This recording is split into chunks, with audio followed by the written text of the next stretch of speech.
Сеќавам многу пати, ајде лично кога сме зборувале, а и во негови обраќања, вели, јас на 15 години прв пат бев во Русија и сакав да ги пипнам, да видам каква рака имаат, какви мускули имаат, какви прсти имаат, кога се уверив дека и тие се од крв и месо, па што ако се руси? И од тогаш русите не кренаа глава од него. Се надевам дека некој таков друг ќе се роди во скоро време, но треба да се работи, треба да се пронајде таков талент. Сега има со 79 кг и ова е трето коло, меѓутоа ќе биде како финале. Затоа што русинот Кахабер Кубешти во црвен агол против Октај Хасан од Бугарија имаат по две атрактивни победи во првите две борби, така што ова ќе биде ајде неутрална, нема македонски надпреварувач, така што од неутрален аспект ајде да видиме може ли некој да се спротистави над некој од овие руси кои се дојдени порамноправно.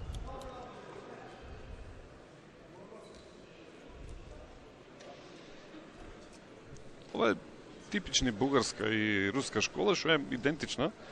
Бугарите, голем дел од школата што имат се поистоветува малку, значи е преземена од руската школа. И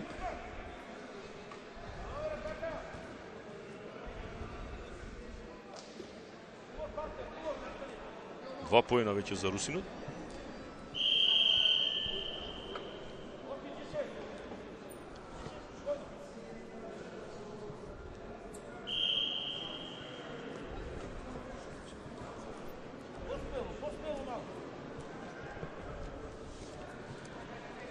Минува првата минута од борбата.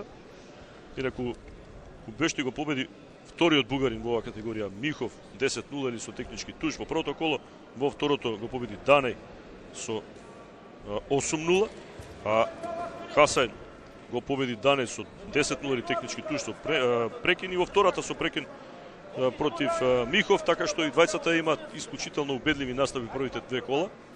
Но да видиме, засега русинот води со 2-0.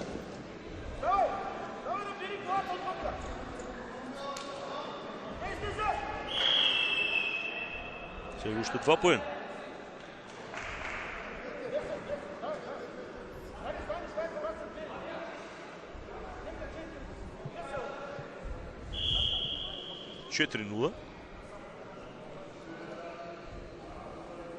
Интересна акција контра на рускиот репрезентативец.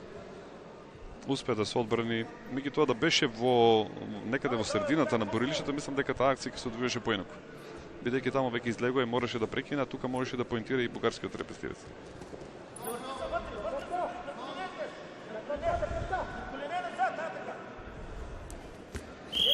Еве сега, уште 2 поена. Уште 2. Веќе 6-0. Тоа е таа борба на врат, или ние ја викам уште крвата, и поинтира, веќе на 2 пати поинтира со истата акција.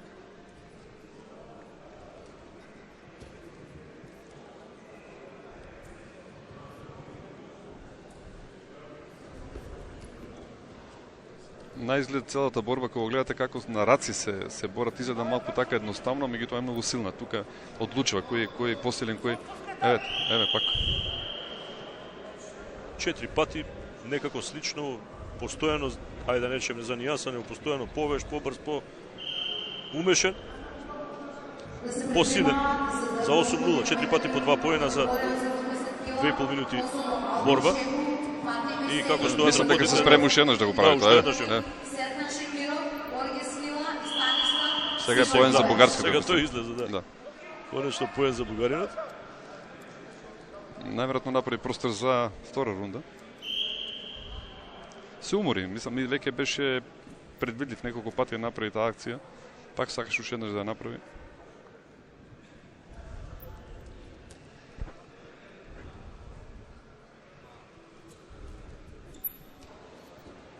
Ова е веќе крај на првата рунда.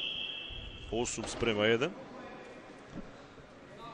Води рускиот надпреварувач Кахабер Кубешти против Октај Хасан од Бугарија. Руските борачи се квалитетно многу добри и се распространети по цел свет.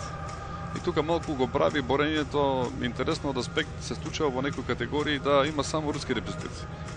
Значи, нема буквално држава во светот каде што нема некој натурализиран борач. И пред се интересно е што идат од школата на Махачкала, Дагестан. Дагестан, да. Значи страшно. И таму кажува дека има мика и лјадници тренери, лјадници борачи.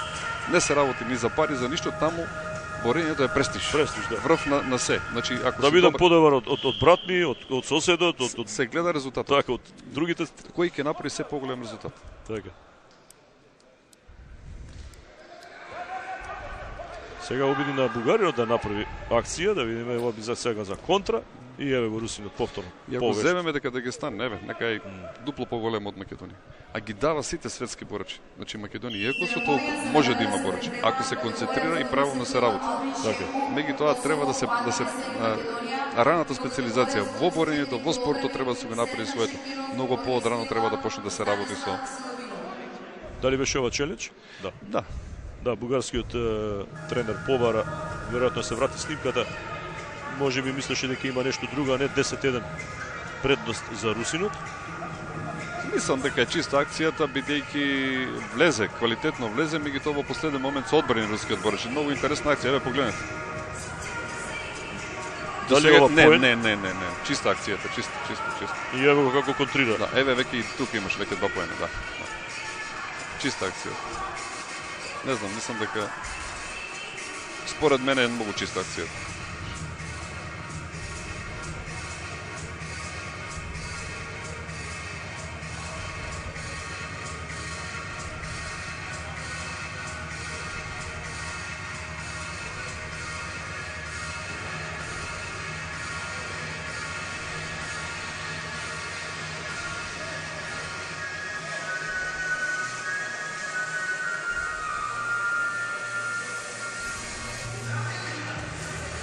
Еви самите борачи може да видат додека здивнат малку од овие напори, затоа што и двајцата има две борби, не се изморија можеби премногу затоа што има убедливи победи во првите две кола. Ова е една од категориите кои имаше и најмногу надпреварувачи и борби. Беа толку доминантни во квалификациите во тие први две кола, практично ова е финале во оваа трета борба или борба од третото коло за двајцата. Ова попладнена е трета обврска на Душекот. Ево уште еднаш она што го гледаат сега надлежните. И да го само да напоменеме дека меѓународни судии кои што ги водат овие надпревари: Даниел Илиев, Маријанчо Лазаров, Суфијан Исмаили од Македонија и бугаринот Васфи Сакатчиев. Делегат од Обединетото светско борење е Гермати од Романија, Ференц Гермати. Ето и тие официјални лица да ги споменеме на ова 45-то издание на македонскиот боречки бисер.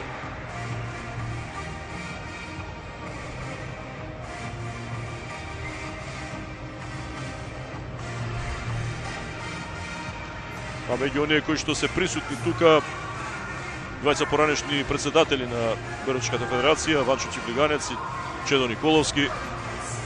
Присутен е како гостин и председателот на самбо федерацијата Ервал Факич, таму во друштво со Дејан Богданов. Од пред неколку месеци председател на Боречката федерација на Македонија. Дипков, Штип, Радовиш, Кочани, некогаш Струмица, да не зборуваме Скопје. Главно тука се распределени боречките клубови. Добро, Прилеп има, не дека нема до други клубови, меѓутоа има простор тука за проширување, и тоа како? Јас се борев за Струмица. Така. 4,5 години настапував за Струмица и беше едно време кога борењето беше многу популарно. Значи, ако зборуваме за борење Штип, Кочани, Радовиш, Струмица, еве Велес, Неготино, па и Пробиштип имавме силно борење, да речеме, понатаму скопските клубови, имаше обиди Тетово, Кичево, Гостевле и така натака. Борењето постои. Меѓутоа мора да му се даде еден третман друг. Мислам дека државата треба да влезе тука со повеќе средства. Не да бараме некои привилегии, меѓутоа врз основа на резултатите кои ги постигнува борењето, треба да му се даде некоја друга можност. Борењето е сепак класично аматерски спорт. Мораме да имаме професионализација. Значи, првата треба да се решава во неколку етапи. Првата етапа треба да се решават тренерите. Да бидат професионални, да им се овозможат услови. На времето Струмите кога ја спремаа програмата, знаете како им се викаше програмата? Нивна 101 струмњачи. Значи тие буквално по сите училишта кај што има чувство некаде можност да работат со борењето, тие им дадоа душеци. Значи првото и предусловно, значи и треба да има борилишта, треба да има сали кај што ќе бидат само за борењето. Не се тие некои огромни средства. Меѓутоа ако зборуваме дека борењето во континуитет дава најдобри резултати и во периодот на Југославија и сега, значи ние тука треба да водиме сметка дека тој спорт треба да му се помогне. Сега што го прават сите наши деца врз основа на ентузијазам. Се борат, се трудат и прават. Ние го поминавме животот во борењето и мислам дека треба нешто да се направи. Гледаме да собериш деца од друга страна, кога гледаме колку е популарно да речеме сега фудбалот или кошарката или ракометот или колкава е бројката и во каратето, тие огромна е бројката и во каратето да речеме на децата. Кај нас некако тој дел стагнира и сега треба да им се приде на тие деца да се соберат. Тенисот исто интересен. Значи луѓето го гледаат Џоковиќ и вика јас сакам моето дете да биде тенисер. Ама ако го види некој тамо на трева се бори или пиливан, кај јас вика детето пиливан ќе бран. Значи сватете дека ние мораме да направиме друг пристап. Меѓутоа тука треба и федерацијата да излезе со своји програмски активности како понатаму да ги привлече тие деца, како тие да дојдат до тука. И сакам само да пратам една порака, да не се плашат. Еве јас моментално работам сега малку на повозрасни години, се врати формирав клуб во општина Карвинци. Честитко и за клубот и за името на клубот, затоа што се работи за еден од најголемите борачи своевремено, можеби еден од најмалерозните кои во дадени ситуации, ние сме малку помлади генерации, меѓутоа од она што читаме, гледаме, слушаме и можеме да евидентираме дека навистина Киро Ристов бил еден од најквалитетните кои за жал постојано имал пекови кога се во прашање големите надпревари. Доколку би бил во сегашните услови како што се настапува, тој во овој момент би имал медал, да речеме. Значи би имал неколку медали од европско од светски првенства. И јас бидејќи ми беше мој тренер, јас едноставно се одлучив, се вратив во борењето, формиравме благодарение сега таму ни се возможи сала и така натаму и сакам да пратам порака да не се плашите. Да, во меѓувреме убави се овие пораки, само да напоменеме 13:1 или прекин технички туш за Купешти оваа победа. Очекуваме да биде Бугариот можеби нешто по